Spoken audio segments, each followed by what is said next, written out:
সাংবাদিক বন্ধুগণ, আজকে 3টি মামলা ট্রাইব্যুনালে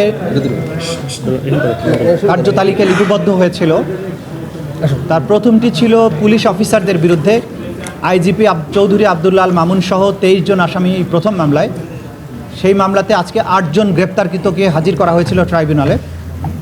এই মামলাতে আমরা দুটো আবেদন দিয়েছিলাম। একটা হচ্ছে চৌধুরী আব্দুল্লাহ আল মামুন ফরমার আইজিপি, তাকে আমরা জিজ্ঞাসাবাদ করতে চাই, যেহেতু তার নেতৃত্বে তিনি পুলিশের প্রধান ছিলেন, তার নেতৃত্বে সেই জুলাই আগস্টের সমস্ত হত্যাকাণ্ড, মানবতা বিরোধী অপরাধ সংগঠিত হয়েছিল, এপিসি ব্যবহার করা হয়েছিল, হেলিকপ্টার ব্যবহার করা হয়েছিল, মারণাস্ত্র ব্যবহার করা হয়েছিল। এই বিষয়ে তিনি আগে একটা জবানবন্দি দিয়েছেন। সেই জবানবন্দির সূত্র ধরে আরও অনেক তথ্য, যেগুলোর ব্যাখ্যা তার কাছ থেকে আমাদের দরকার। হেলিকপ্টার অপারেশন কার নির্দেশে হয়েছিল, কারা কারা যাত্রী ছিল, কতগুলো ফ্লাইট পরিচালনা করা হয়েছিল, কী ধরনের অস্ত্র পরিবহন করা হয়েছিল, পুলিশের প্রধান হিসাবে তার এটা জানার কথা। সেই বিষয়ে আমরা তাকে জিজ্ঞাসাবাদ করার জন্য একদিনের সময় চেয়েছি। আগামী 23শে ফেব্রুয়ারি তাকে জিজ্ঞাসাবাদের জন্য অনুমতি দিয়েছেন একদিনের জন্য।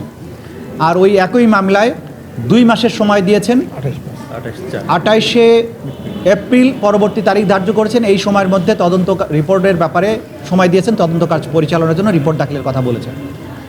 দ্বিতীয় মামলা ছিল র্যাবের একজন সাবেক company commander additional SP Mohiuddin Faruki. তার মামলাতে আমরা সময় চেয়েছি 3 মাসের তদন্তের জন্য। 28/5 তারিখে পরবর্তী তারিখ নির্ধারিত হয়েছে। তার বিরুদ্ধে অভিযোগ হচ্ছে তিনি অসংখ্য মানুষকে গুম করার সাথে জড়িত এবং গুমের শিকার ভিকটিমদেরকে তার অফিসে এবং বিভিন্ন আয়নাঘরে, নির্যাতন সেলে অমানবিক নিষ্ঠুরতম পন্থায় নির্যাতন করতেন এবং নির্যাতন করার ব্যাপারে তিনি একজন মাস্টার মাইন্ড, তার একটা স্পেশাল কোয়ালিটি আছে। সেই জন্য তার ব্যাপারে আমরা বলেছি যে এই মামলাগুলো তার নিষ্ঠুরতার সংবাদ প্রচারিত হবার পরে, আয়নাঘরগুলো যখন জাতির সামনে উন্মোচিত হয়েছে প্রধান উপদেষ্টার ভিজিটের পরে, তখন এই ভিকটিমেরা সাহসী হচ্ছেন এবং তারা এক এক করে আমাদের ট্রাইব্যুনালে অভিযোগগুলো নিয়ে আসছেন। সেই অভিযোগগুলোর ভিত্তিতে আমরা তদন্ত কার্য পরিচালনা করছে আমাদের তদন্ত সংস্থা। তৃতীয় পিটিশনটা ছিল আসামি আলেপ উদ্দিন, এডিশনাল এসপি, সাবেক র্যাবের একজন কোম্পানি কমান্ডার। আলেপ উদ্দিনের অভিযোগ সবচাইতে মারাত্মক।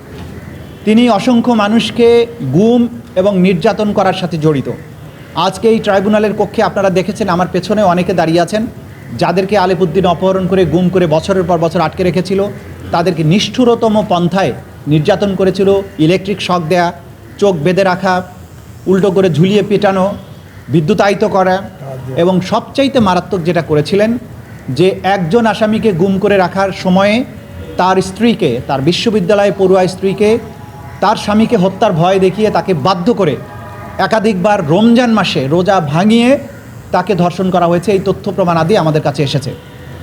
আমরা এগুলো ট্রাইব্যুনালকে জানিয়েছি যে এরকম নিষ্ঠুর এবং জঘন্যতম অপরাধী যারা, তাদের ব্যাপারে তদন্ত কার্য পরিচালনা করতে সময় লাগবে, কারণ প্রতিদিনই নতুন নতুন ভিকটিমরা আমাদের কাছে অভিযোগগুলো নিয়ে আসছেন এবং তাদের তদন্ত এবং তাদের বক্তব্য, তাদের এভিডেন্স কালেকশন করার জন্য আমাদের সময় দরকার। এই সময় শেষ হলে যথাসময়ে তাদের ব্যাপারে তদন্ত রিপোর্ট দাখিল করে তাদের বিরুদ্ধে আনুষ্ঠানিক বিচার প্রক্রিয়া যাতে শুরু করা যায়, সেই ব্যাপারে আমাদের তদন্ত সংস্থা দিনরাত কাজ করছে। এটা ছিল আজকের দিনের প্রসিডিংস।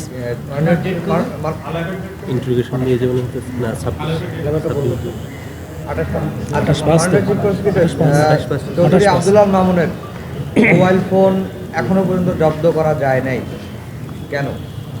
আমরা যেটা আমাদের তদন্ত সংস্থা চেষ্টা করেছে, তার মোবাইল ফোনের ব্যাপারে তাকে আমরা জিজ্ঞাসাবাদ করেছি, মানে আমাদের তদন্ত সংস্থা জিজ্ঞাসাবাদ করেছে। তিনি বলেছেন এই মোবাইল ফোন হারিয়ে গেছে। তার এই বক্তব্য সন্তোষজনক নয়, কারণ তিনি গ্রেপ্তার হওয়ার পূর্বে সেনানিবাসে ছিলেন বলে তিনি জানিয়েছেন। তারপরে তার মোবাইল ফোন থেকে তিনি সোশ্যাল মিডিয়াতে বক্তব্যও দিয়েছেন 5ই আগস্টের পরে। সুতরাং তার এই মোবাইলে গুরুত্বপূর্ণ এভিডেন্স আছে, এটা আমাদেরকে যে কোনো মূল্যে পেতে হবে। আমাদের তদন্ত সংস্থা আপ্রাণ চেষ্টা করছেন কোথায় উনি রেখেছেন এই সব বিষয়ে তাকে জিজ্ঞাসাবাদ করতে হবে। এই জন্য কিন্তু আমরা তাকে ইন্টারোগেশনের জন্য চেয়েছি এবং প্রত্যেক আসামির মোবাইল থেকেই আসলে অনেক গুরুত্বপূর্ণ তথ্য পাওয়া যাবে। এই জন্য আমাদের কাছে এটা একটা অমূল্য সম্পদ। আজকে আমরা আরেকটা কথাও আপনাদের মাধ্যমে জাতির কাছে বলবো, যারা এই আসামিদের মাধ্যমে গুমের শিকার হয়েছিলেন, তারা দয়া করে তাদের অভিযোগগুলো আমাদের তদন্ত সংস্থার কাছে অথবা আমাদের আন্তর্জাতিক অপরাধ ট্রাইব্যুনালের প্রসিকিউশনের কাছে নিয়ে আসুন নির্ভয়ে। বাংলাদেশ এখন স্বাধীন হয়েছে। অপরাধীদেরকে যাদের বিরুদ্ধেই প্রমাণ পাওয়া যাবে তাদের বিরুদ্ধে যথাযথ আইনগত ব্যবস্থা গ্রহণ করা হবে। যে কান্নায় তারা বছরের পর বছর গুমরে কেঁদেছেন, তাদের কান্নার দিন অবসান হবে যদি তারা ট্রাইব্যুনালের কাছে এসে তাদের বক্তব্য দেন, বিচারের মুখোমুখি করেন অপরাধীদের। আমরা চাই অপরাধীদের বিচারের মাধ্যমে বাংলাদেশ কলঙ্কমুক্ত হোক এবং যারা গুমরে গুমরে কেঁদেছেন বছরের পর বছর তাদের কান্নার অবসান হোক। আমরা সেজন্য তাদেরকে এগিয়ে আসার জন্য আহ্বান জানাই। আবার একটা প্রশ্ন, সেটা হচ্ছে